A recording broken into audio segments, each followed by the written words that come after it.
The Prajna Paramita Hridaya Sutra.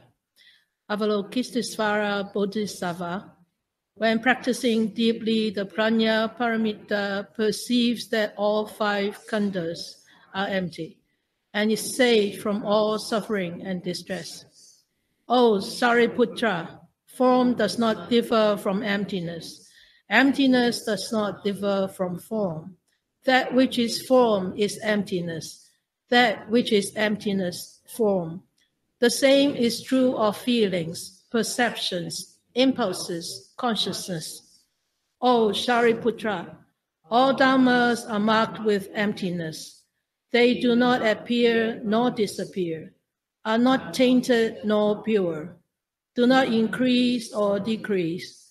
There is emptiness, no form, no feelings, no perceptions, no impulses, no consciousness, no eyes, no ears, no nose, no tongue, no body, no mind, no color, no sound, no smell, no taste, no touch, no object of mind, no realm of eyes, and no forth until no realm of mind consciousness, no ignorance and also no extinction of it, and so forth until no old age and death and also no extinction of them, no suffering, no origination, no stopping, no path, no cognition, also no attainment.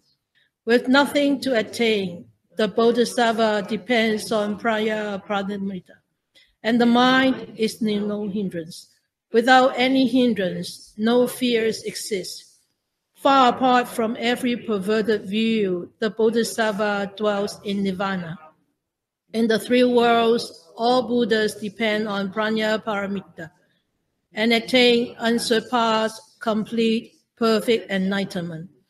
Therefore, know the Prajna Paramita is the great transcendent mantra, is the great bright mantra, is the utmost mantra, is the supreme mantra, which is able to relieve all suffering and is true, not false. So proclaim the Prajna Paramita mantra. Proclaim the mantra that says, Gade Gade Paragade Parasam Gade Bodhe Swaha. So we have done all this. So we are now on this calm and blissful or calm and peaceful. And we have two more paragraphs after this one. So this is it. So we are on this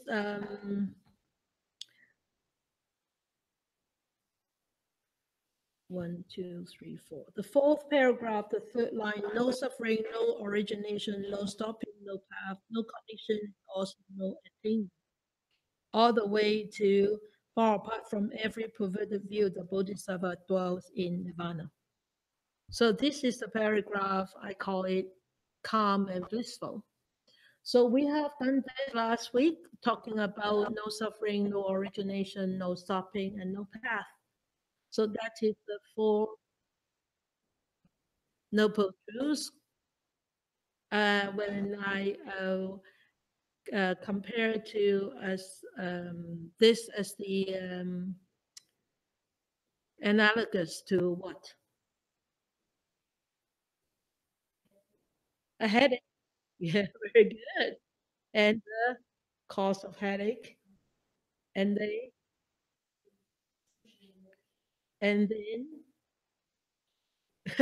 very good. That's good. That's good. Very good. So thinking of the medications to get rid of the headache and knowing the cause of your headache, and the headache is completely eradicated. So that's the Four Noble Truths. Now we go on is no connection, or it can actually, I think the better word for no connection is actually no knowledge, and also no attainment of such knowledge. So you would think this is very strange. No knowledge and also no attainment. So where are we going? Where are we going? We are not going anywhere. We're here. So it says that in here, the no knowledge, it says No knowledge. What do you mean by no knowledge? The knowledge, or we call it the wisdom, is necessary to be there for us to overcome our ignorance, our craving, and our aversion. But if there is no craving, there is no ignorance, there's no aversion, why do we need wisdom for? So don't forget this Heart Sutra. When I first talked about it, I said the first paragraph, Avalokiteshvara Bodhisattva, when practicing deeply the Prajna Paramita, perceives that all five khandhas are empty and is saved from all suffering and distress. Remember this first paragraph. I said the first paragraph is the core of the whole Heart Sutra. And all the rest of the upcoming paragraphs are the branches and the flowers and the leaves. Remember that? So it's actually an exposition of the importance of the Prajna Paramita, the importance of this wisdom, this quality of wisdom in the liberation of our suffering. And why do we need it? So you can see this is a path of gradual what? Gradual death in studying. So the first is you're talking about the physical existence, and then you talk about the mental existence. You're talking about the khandha, right? And then eventually you're talking about the mind, deep mind, right? So it's actually a progressive exposition of why Prajna Paramita is important, and also why we don't need Prajna Paramita. You see, that's the beauty of such a sutta. But it's also a confusion because why we cannot actually comprehend this, because we are constantly using our human mind to comprehend it, and our human mind is not wise. We haven't. Have you pressed? We haven't actually reached that state of prajna, fully enlightened and attainment of full wisdom. So there's no way that we can actually comprehend it. What will be like when we actually fully enlighten or fully attain the perfection of Prajna Paramita?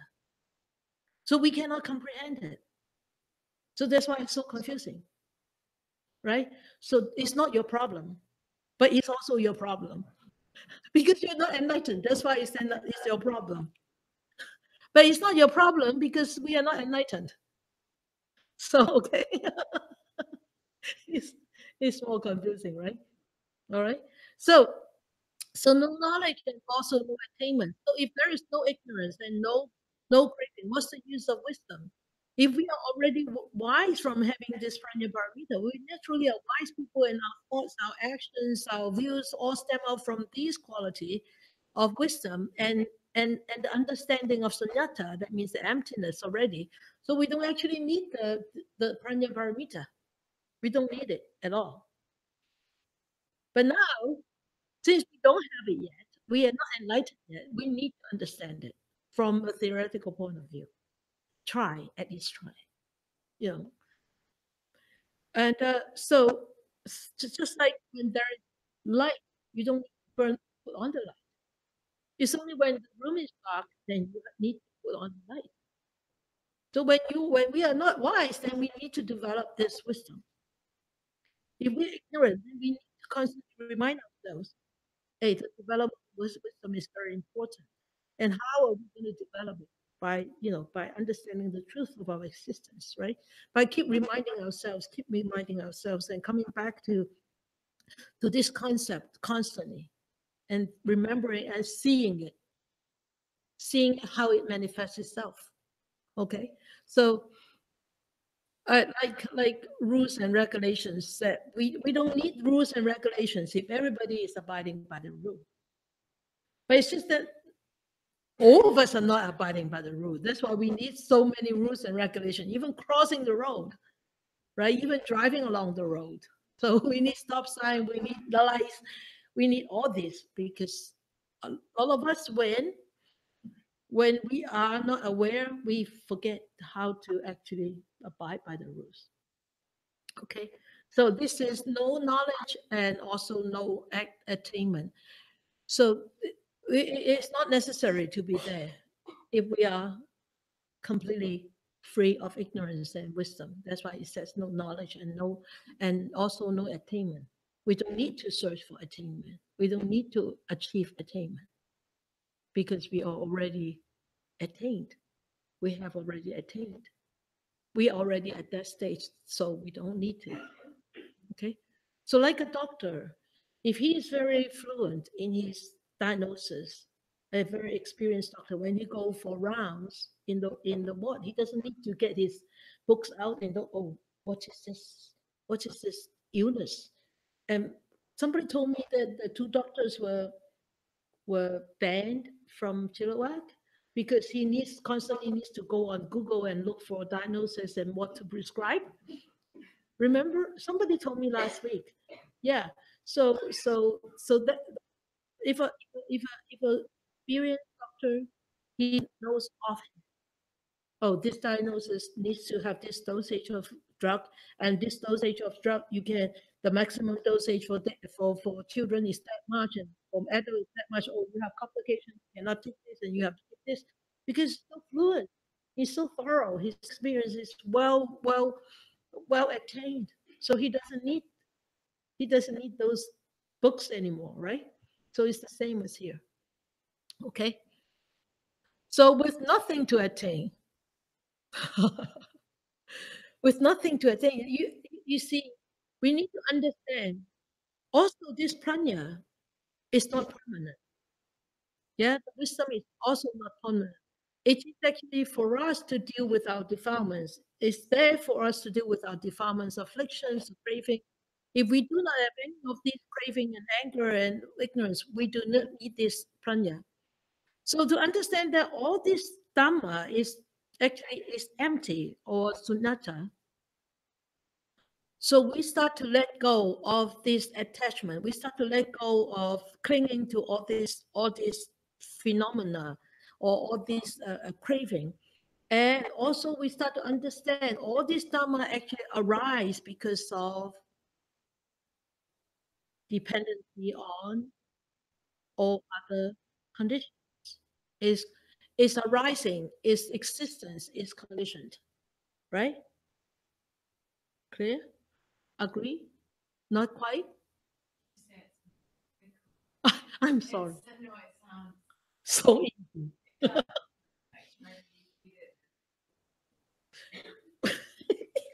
I'm sorry. You are the second Caucasian to tell me to slow down when I speak English. I read too fast. It's such a difficult topic. Yes. Okay, I'll say it again. In order to understand that all Dharma are sunnata, or understand that all Dharma are sunnata, are empty. Okay. We start to let go. We start to know how to let go of attachment, how to let go of clinging to all existence, whether it's the existence of ourselves, whether the existence of our happiness, or whether the existence of unpleasurable experience. And because why? We understand all the Dhamma are dependent arising. It's all conditioned. Slow enough? Good. Understand now? Okay. So here, that means it with nothing to attain, it means that the Bodhisattva knows that all the things are sunnata. Sunnata, that means emptiness, empty. Empty doesn't mean that it's empty, but it means conditioned arising. It exists because of condition. This exists because of there's wood, there's somebody growing the tree, there's somebody knocked down the tree, somebody carved it like this, somebody painted it, somebody brought it, somebody bought it, and somebody brought it here. So in all conditions, it's here because of all those conditions that brings it here. Understand? So that is sunyata, okay? That is emptiness. So the Bodhisattva, Avalokiteshvara Bodhisattva, knows that all the things are empty in its nature. So he or she, or maybe I should just use he, okay? Or she. Let us use she, okay? Or she will not have any real attachment for clinging. Or therefore, there is no becoming. Right? Remember the 12 links? When there is no clinging, there won't be any becoming. When there is no becoming, and there is no attainment to achieve. Right? So at this time, all the wandering thoughts are completely calm and disappear. Complete calm and disappear. At that time, the mind is considered to be pure and to be completely wise. Okay? So there, when the mind is pure and clear, that means the mind doesn't have any more hindrances. Right? So there's no more hindrances. Okay? So when he says the Bodhisattva depend on Prajna Paramita and the mind is no hindrance. Okay, let us look at what Chi Kong, one of the very renowned monks, said about this. He says once, and then actually in here he actually goes back to the previous paragraphs. He said once the 5 khandhas are seem empty, the 5 khandhas, another word for 5 khandhas are 5 aggregates. Very good. The 5 aggregates are seen to be empty or experienced to be empty, then the light of the mind shines alone. Because it's not polluted by the 5 khandhas, right? It's not influenced by the 5 khandhas. And then when all the clouds are gone, the full moon fills the sky. That means when we turn on the light, darkness goes away, right? And he said, birth and destruction, purity and defilements, completeness and defectivity are all snowflakes on a red hot stove. Isn't it pretty? It's beautiful. You can see sonata right there, right? So there is no duality existing. Duality only exists when we start to judge and discriminate. Why would we start to judge and discriminate? Because we don't see the conditions arising and the conditions passing.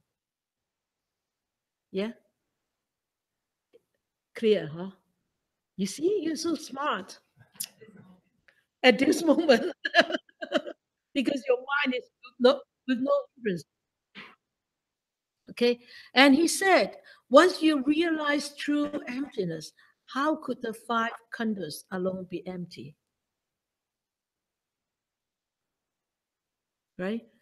And he said, the 12 modes of sensations and the 18 elements of perception, the 12 links of dependent origination, and the 4 noble truths are all like a tortoise fur or a rabbit horns.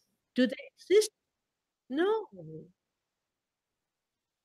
Such a beautiful analogy, such a beautiful depiction of what emptiness is. That's why the teacher said, if you go and look for horns of a rabbit, you are actually what? Putting more horns on top of the horns. You are creating turmoil for yourself and confusion for yourself. Okay? And he said, ice doesn't melt by itself. It disappears when the sun comes out. Vividly, we see it in winter. If the sun is not strong enough, the ice will stay. If the temperature is cold, even the one very cold, the ice will stay, right? So he said, Dharma such as these are like ice, and the illumination of prajna is like the sun. Do you understand? So when we are wise, when we actually see through this, penetrate into this truth, and start to develop that wisdom, we are just like the sun. The ice will melt. All the defilements and afflictions will not arise anymore. All the desires will not arise anymore. Because why? We are shining with that wisdom. So if I, for example, if I attain this Prajna Paramita, do you think I will be able to shine the Prajna Paramita onto you? I will melt your ice. Can I melt your ice? You'll help us look for the sun. Yeah, very good. That's so good. Yes, yes. All the teachers will help you to look for the sun, to dig out this sun from yourself, right? All the teachings will help you to dig out that sun. So he said, once the ice changes form, is it any different from a straw dog? A straw dog is just like a Christmas tree. In the old days, so they throw it away after the ceremony. So Christmas tree, you throw it away after ceremony, after Christmas, right? So he said, once ice changes form, is it any different from a straw dog? So is it any different from a Christmas tree? No, no. And he said, thus, there's no knowledge and no attainment. So clear. You see, the wise can use just a few paragraphs and make you not keep nodding. and I keep talking and you don't understand. Anyway, it's a very difficult topic. I mean, up until now, I'm still really learning from this teaching. And sometimes when I'm walking, it's it means this. It means this. I have so many aha moments since I've been teaching this Heart Sutra to you guys. Really, you thank you so much for allowing me to do this, because it's really I have understood it so much more and deeper.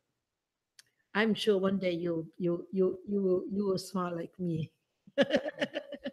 Okay, so and the Bodhisattva depends on Prajna Paramita, and the mind is no hindrance. This is so strange. The so Bodhisattva depends on Prajna Paramita, and the mind is no hindrance because the Bodhisattva has actually attained that Prajna Paramita. So when the mind is so wise, it's just like a clear lake, a surface of a lake. It shines on everything, and there is no impurities on the lake, right? When there is light here, there's no darkness. How can we have darkness in here if we turn on all the light? Even dark corners will be shined, will be will be shined up, will be lighted by the lights, right? So this we actually what let us look at what's the really qualifications of a so-called bodhisattva. Okay, I think our grandmaster is a bodhisattva. Your great grandmaster, okay, is a real bodhisattva, Master Hsü. There are two actual qualifications of a bodhisattva. Is one is able to attain enlightenment, okay, and the other one is he or she will be able to help beings to become liberated from their sufferings. These two vows, or these two qualifications, or two aspects of these qualifications cannot be possible without, if one doesn't practice Prajna Paramita. Is it possible if one doesn't practice Prajna Paramita? Is it possible for one to attain enlightenment if one is doesn't practice the cultivation of wisdom? No. Good. Now you look a little bit clear. Is it possible for one to help others to liberate from their sufferings if one doesn't practice, doesn't cultivate, doesn't achieve the perfection of Prajna Paramita? I don't think so. Right? So, because without the Prajna, the vow is really simply too overpowering to achieve, let alone to fulfill. It's difficult to even attempt, let alone to fulfill. Okay, so in the light of, if one actually has attained this Prajna, or perfection is this Prajna Paramita, this vow is open to all, everybody, you, me, him, and the dog, and the cat. It's all open to them. But whether they have this human mind, the ability of comparable to a human mind to start cultivating, to start practicing. So that's why having a human life is so precious. Because why? Because we can study, we can learn, and we can practice. So Master Xin, our grandfather, our grandmaster, or your great grandmaster, after his own enlightenment at 56, remember I I talk about I told you about his poem, right? What? By the cup fell on the remember? That was his enlightenment poem. Okay. And after his enlightenment, he actually immediately started off with Bodhisattva vow of guiding people and also sacrificing himself. His very first act was doing a lot of prostrations every day. And for what? Actually, for the mother that he never met. Remember, he was born, how he was born? Can you remember how he was born? In a ball. Remember? He was born like a ball, covered with flesh, and his mother was shocked, remember? And died. So he never saw his mother. And 3 days later, an old man came by, take out a scissor and cut off. That was the placenta, right? And he was still alive. So he never saw his mother. So at 56, after his enlightenment, he said, I needed to pay respect. I needed to pay piety back to my mom. So he did a lot of prostration and dedicating the merits to his mother, wishing her mother to be reborn in a better place. But when he did it so much that he became so sick. He became so sick. And he became so weak that all the monks and the chief monk did not approve him to do anything. And he took one step further. He wanted to sacrifice a finger. Sacrifice his finger, to burn off one finger, to dedicate the merits. And remember that I don't know whether I told you about one lifetime of a Sakyamuni Buddha. He actually threw himself into the hole. He fed the hungry tiger, because the tiger had a few little baby tiger, huh? And there was no milk and no food for the baby tigers, so he threw himself to feed the tigers. So this is one of the Bodhisattva vow, is actually to sacrifice your body. That's why we actually burn, to sacrifice, to learn how to sacrifice our body by burning these 12 spots on our head, forehead, on the top of the head. But Master Xin actually sacrificed a finger. Okay, but he was so sick. The chief monk said, "No, you can't do it." He said, "No, I need to do this for my. I need to do this for my mother." He was so persistent. He was so determined that nobody could persuade him not to do it. So they prepare. And when they were burning it, he was reciting the Buddha's name, Namo Namo 本师释迦牟尼佛. So focused and so focused. And the finger just burned without any pain. It was painful in the beginning, but when his mind was so absorbed, involved into that chanting, into the sacrificing, and that bodhisattva of compassion, there was no pain. And after the finger was burned, completely burned, his illness was completely gone. So you can see the vow of a bodhisattva could overcome the hindrances of a physical body and also hindrances of a mind. When I remember when we had these 12 dots burned, my teacher, your sifu, my sifu actually put the incense on top of the head and lit it up, and we were chanting, and there were six. I think there were 6 of us there. Yeah, and we were chanting and chanting and chanting, and it was just like a peace thing. For me, it was just like a thing, and Sifu said, yeah, it was like a mosquito sting, and then disappeared. But the incense were still burning. But 6 of us, there were 2 of our fellow Dharma sisters. They were crying because the pain was so excruciating.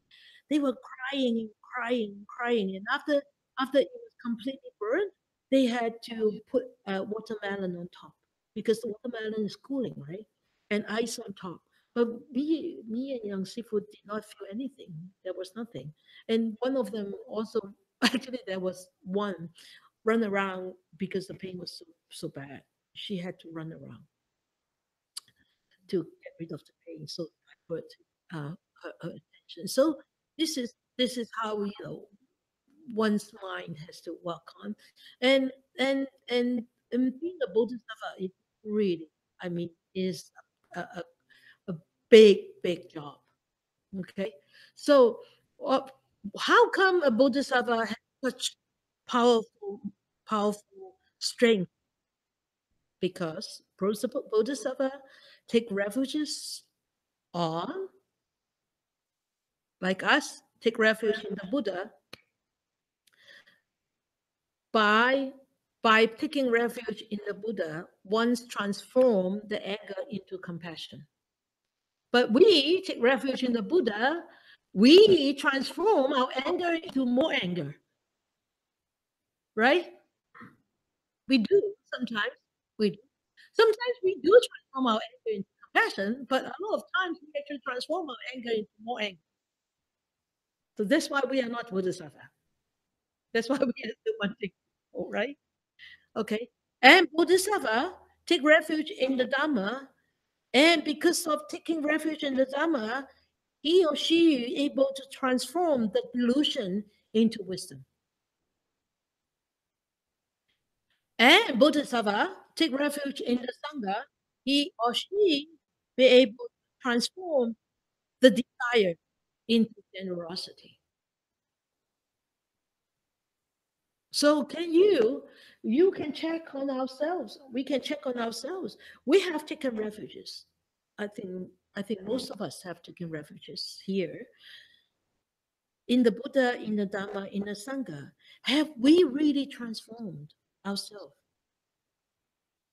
Ask ourselves honestly and answer the question honestly. That's why we are not Bodhisattva. That's why Avalokiteshvara is Bodhisattva. That's why Ksitigarbha is Bodhisattva. Because they are able to transform.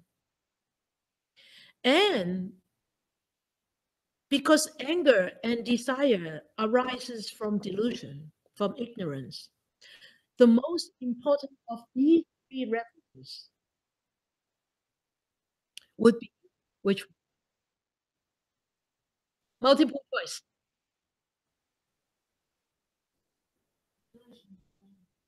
So which is delusion? Take refuge in the Dharma. Agree? Yes. Yes. Why? Why? Because Buddhas come and go. Buddhas come and go. And communities of fellow practitioners we call Sangha. Sangha is actually literally, if you want to go back to the literal meaning in the ancient days, Sangha means communities of monastics. Not like in the West, everybody call themselves Sangha. A few people, lay people Sangha, and this Sangha and that Sangha. No, Sangha truly means community of monastics. So we can call this Polam Sangha because we have monastics here. And you belong to the lay person of this Polam Sangha. So, okay. So, Sanghas come and go too, right? But Dharma doesn't come and go. Dharma is the truth. Dharma is the truth of existence. Dharma is the truth of the universe, how it exists. Dharma is the truth of our existence, how we exist. So Dharma never goes. Dharma never disappears because Dharma is the truth, right? So you are right. Full mark. The second refuge is the most important. And also the second refuge, the refuge in the Dharma, all the Buddhas depends on the Dharma to become enlightened. We all depends on the truth, on understanding the truth of existence to become enlightened. That's why, remember what I said during meditation, your experience right now, right here, is the great teaching to you, to us, to understand our existence. But that experience also comes and goes. But as long as we have this human life, we could constantly practice, we could constantly experience. When we can constantly experience, we can constantly understand and continuously understand. When we can continuously and constantly understand, hopefully we could be inspired by our understanding. And hopefully by that inspiration, we become wiser and wiser. Yeah. So the refuge in the Dhamma is a refuge without wall in barriers. So that's why the refuge in the Prajna Paramita is so crucial, it's so important, because it removes the barriers, it removes the walls. The refuge of Prajna Paramita is a refuge without barriers. There are 3 barriers, 3 walls. You never heard this before. You know? You know them? Okay. All right. Because you have such a sweet smile, I thought you know.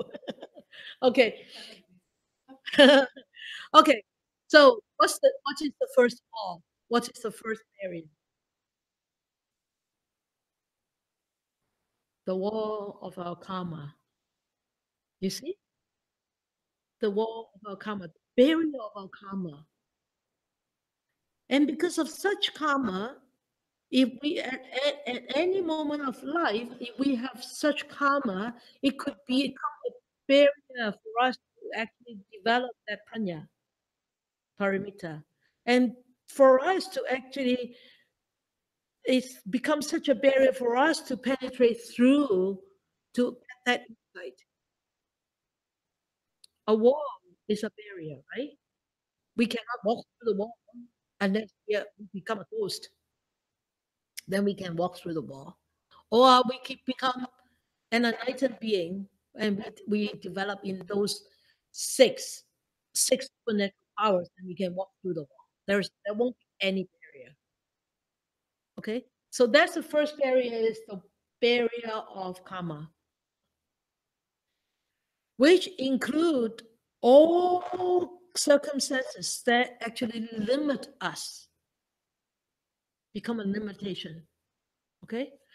Okay, and then the second wall is the wall of passion. People always think, oh, I have passion for this, I have passion for that. It's so great. I have passion for my career. So people think that having passion for something is great. It's great, yes. It's great in a sense. But if you have passion and no wisdom, it could become a barrier. Can you give me an example?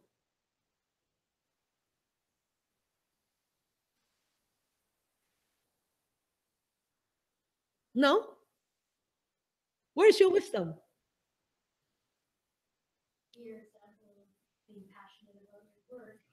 Very good.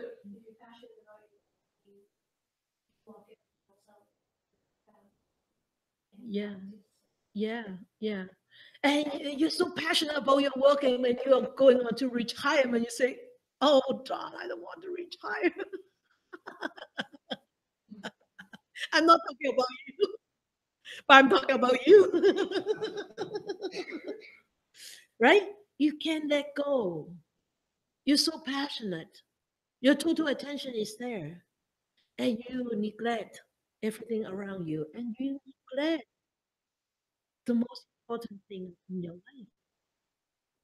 You see, look, how many people are still coming to Dharma sharing? How many? Why? Because people are so passionate about the other things that they are doing that they think this is not important. Or learning Dharma is not important. Or the daily meditation is not important. Because they are passionate about other things. So they think, oh, well, no, giving up two hours a day, oh, that's too much. Can I do half an hour? Can I do 45 minutes? Can I do 30 minutes? Can I do 15 minutes? Don't bargain with me. It's none of my business. It's not my business. It's your business. Right? So remember, even though you are passionate about mundane things, please prioritize your life. Really. We are getting older and older. We are getting closer and closer to the last breath. We are not getting further away. We are getting closer. The closer we are to the last breath, the less time we have to actually cultivate the wisdom. And the less wisdom we have, the more affliction, the more deluded our mind will be. Sorry. It's a big, right? But it's true. Okay. And this also, the passion also include all anger and desire. Okay. And the third one is the walls of knowledge, barriers of knowledge. So does it mean that you have 2,000 alphabets behind after your name? Do you think you have more barrier than I have?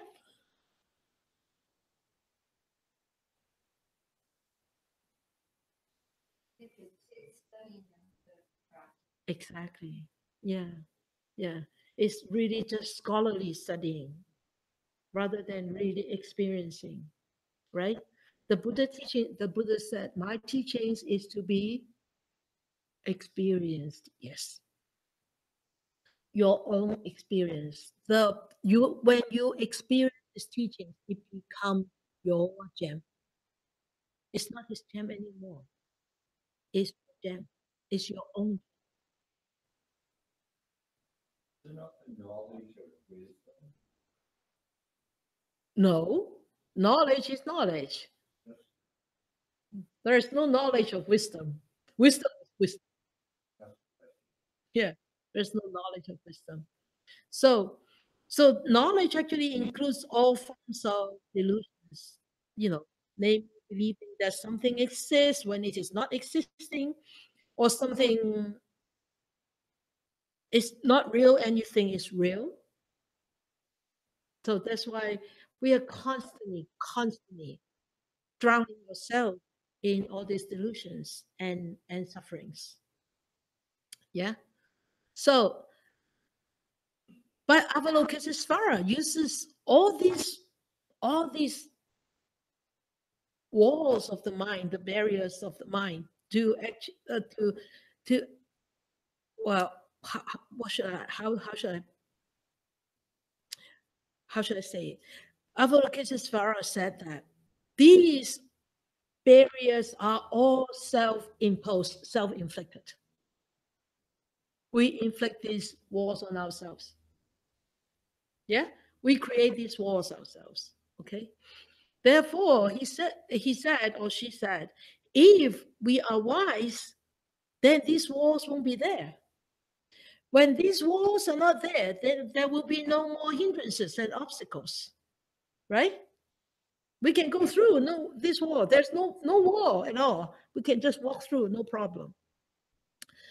The barriers itself will disappear, will be dissolved by the perfection of Prajna Paramita, by having the prajna, by understanding, by developing this quality of knowing this is conditioned, this is sunyata. It naturally, spontaneously, automatically dissolves if we have wisdom. If we don't have wisdom, sorry, nobody can help. Even the strongest acid will not dissolve the wall. Okay? So, Ching Mai says the absence of walls explains how the liberation door of emptiness works. So by understanding these dharmas are empty inside and out, the vision of one's wisdom is not blocked by the nature of existence.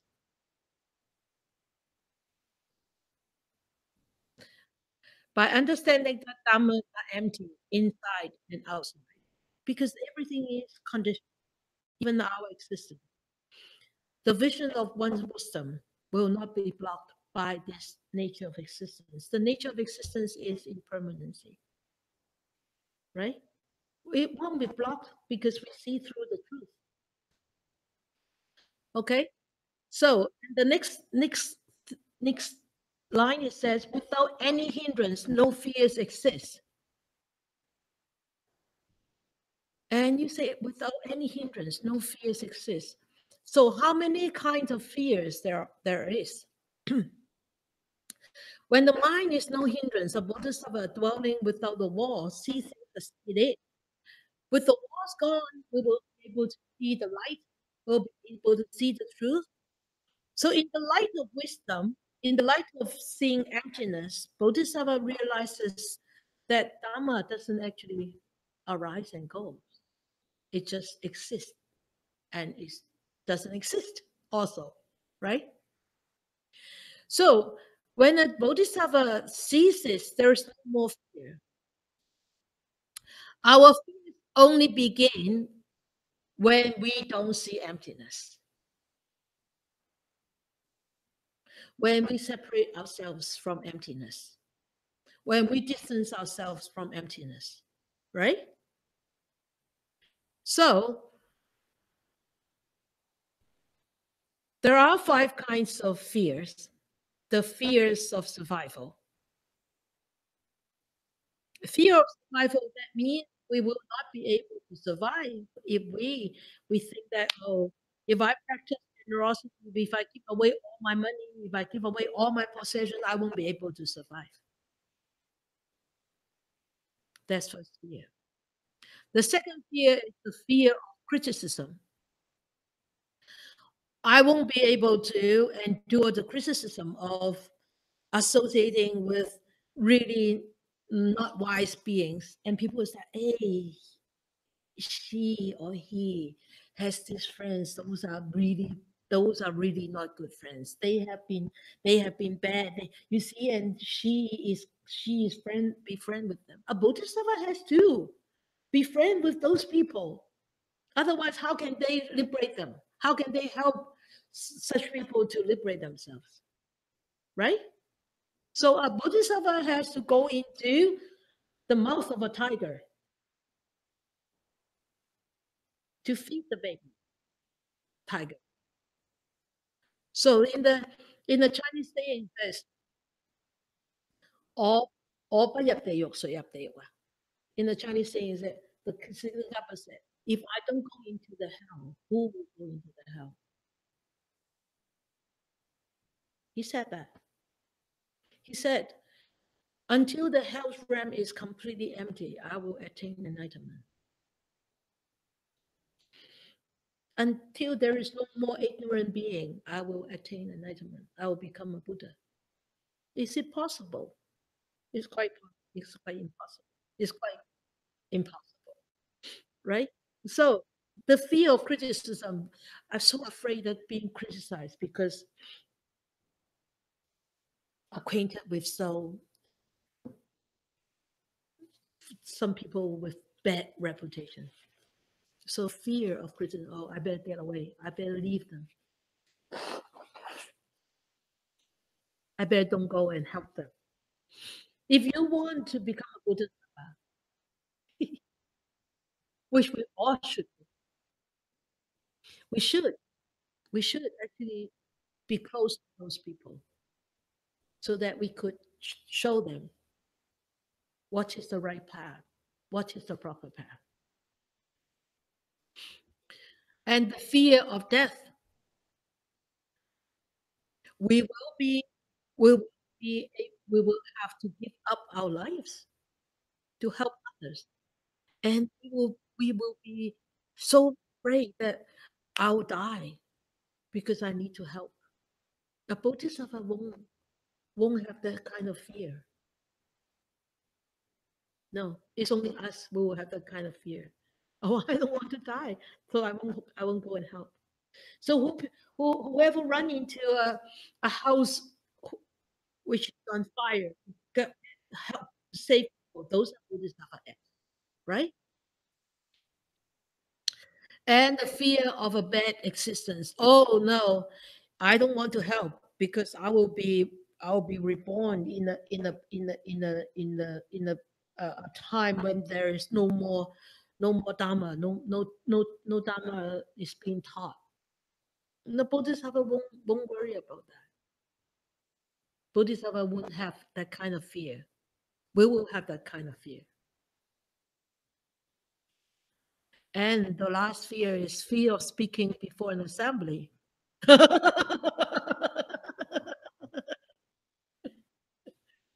Well, that's what the it's true. It's true, right? You all agree, right? That's why you're so quiet, right? Huh? You don't want to be upfront, huh? The fear that we will embarrass ourselves or we will fail to teach others, right? There's so many fears. But a bodhisattva would not have this kind of attachment, would not have this kind of mindset, would not have this kind of delusion. And because why? A bodhisattva doesn't care whether people are pointing fingers, whether people are saying things, whether people are blaming them, whether people are saying, oh, he's no good, she's no good. And no, bodhisattva doesn't care. Remember Mother Teresa, when she started off in India, people are really pointing fingers at her, right? And saying bad things about her. She doesn't care. She didn't care. She did what she has to do. She did what she wanted to do. She did what her compassion asked her to do. That was a Bodhisattva act, right? So we don't have to be scared of whether I'm going to die, whether I'm going to live. Don't care. Okay. So that is without any hindrance, no fears would exist. This kind of fear will not exist at all. Okay, so far apart from every perverted view, the Bodhisattva dwells in Nirvana.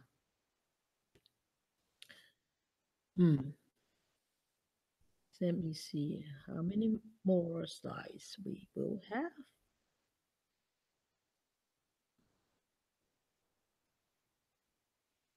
Ooh. Overrun a little bit? Don't mind? Okay. Okay. Far apart from every perverted view, the Bodhisattva dwells in Nibbana or Nirvana. Perverted views are right views, wrong views, upside down views. Upside down, completely wrong, right? Upside down view. So they're not realistic views, not practical views, and all wandering perverted views. So according to the teaching, there are 4 perverted views. Okay. The first is seeing something which is impermanent as permanent. So perverted views is when we get sick, is that, oh, why me? I don't want to die. I won't die. I won't die. I won't die. Right? But you don't understand this life is impermanent. This body is impermanent. So this is the first one, the first perverted view. The second perverted view is seeing something pleasurable when it is actually not pleasurable. Can you give me an example?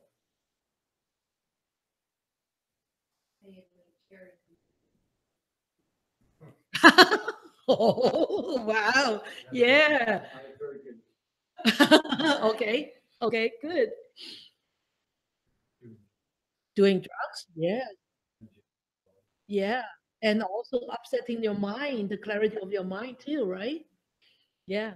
And also, as some of you have studied the book in the Buddha's words. Remember, there is a story about a leper. A leper is constantly like itchy and painful with all these boils. And what would he do? Not fix it. Heat, yeah. Remember? Go near the fire because the fire actually relieves the pain and the happiness. Isn't that perverted view? Right? That's the perverted view. Okay? So something is pleasurable when it is actually not pleasurable. And something is self-existent when it is not self-existent. Example, please. When it is true, self, there is a self there.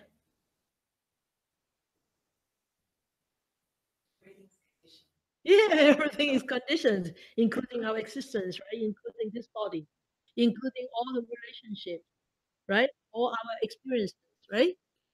Okay, and then the fourth one is something is pure when it is really not pure.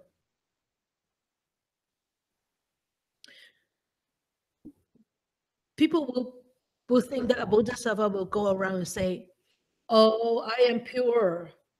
You are not pure. You're not enlightened yet.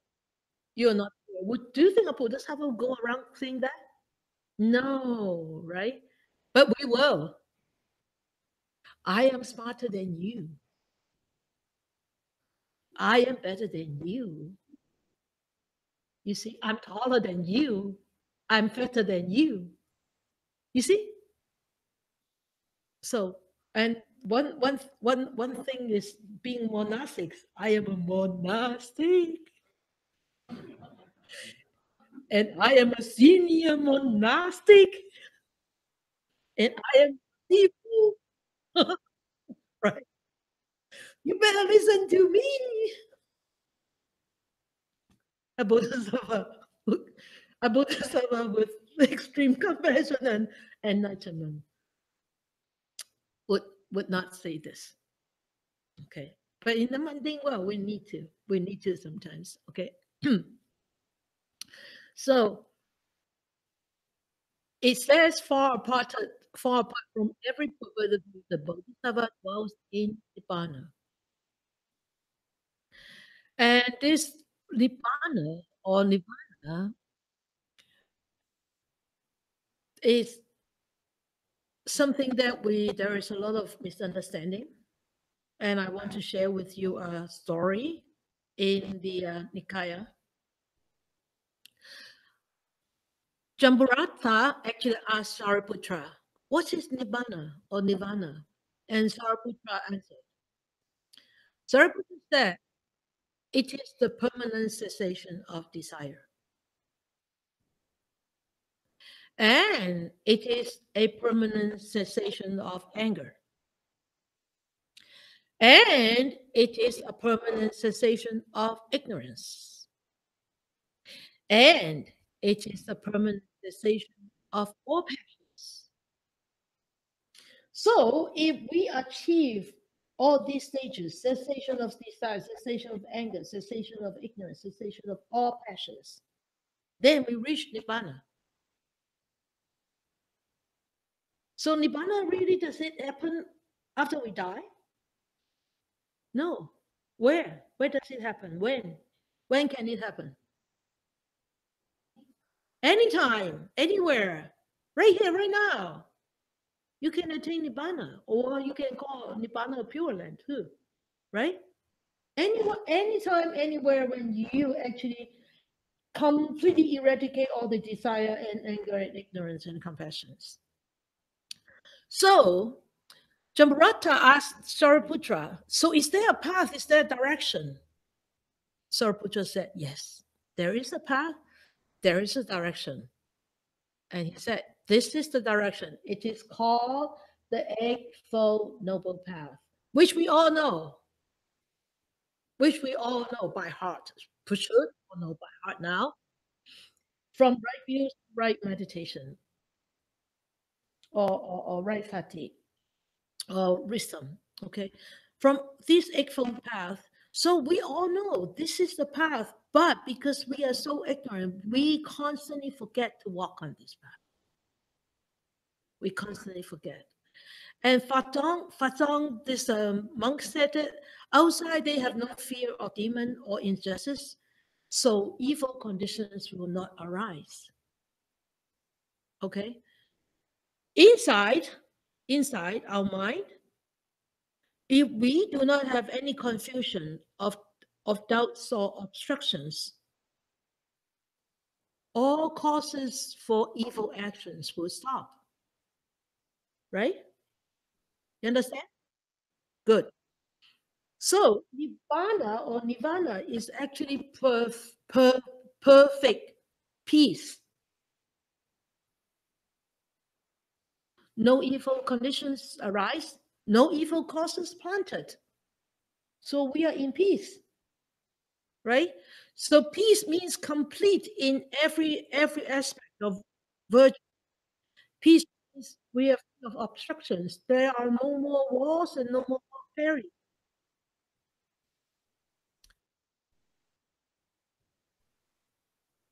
Right?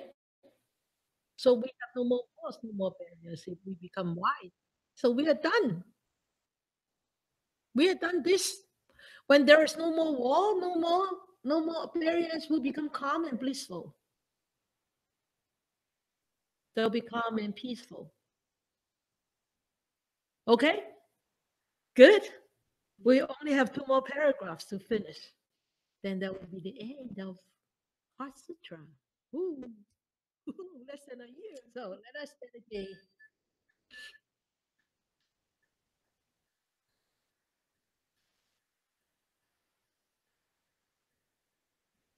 We bring our attention back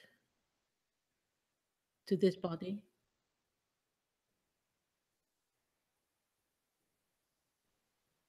We experience these constant changes in this body. With this experience,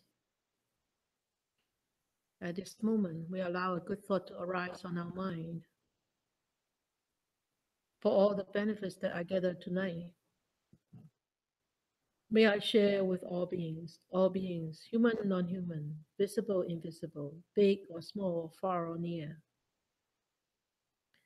May they be free of enmity, may they be free of miseries. May they start to live in a world with brightness, warmth, and experience this compassionate love and be happy and be peaceful. May we wish more and more people will encounter the words of the Buddha, study them, practice them, develop this wisdom, and attain this ultimate freedom and peace and happiness.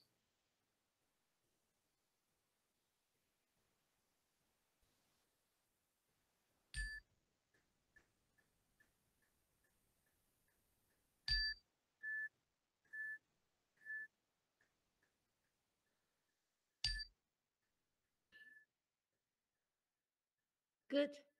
Good night.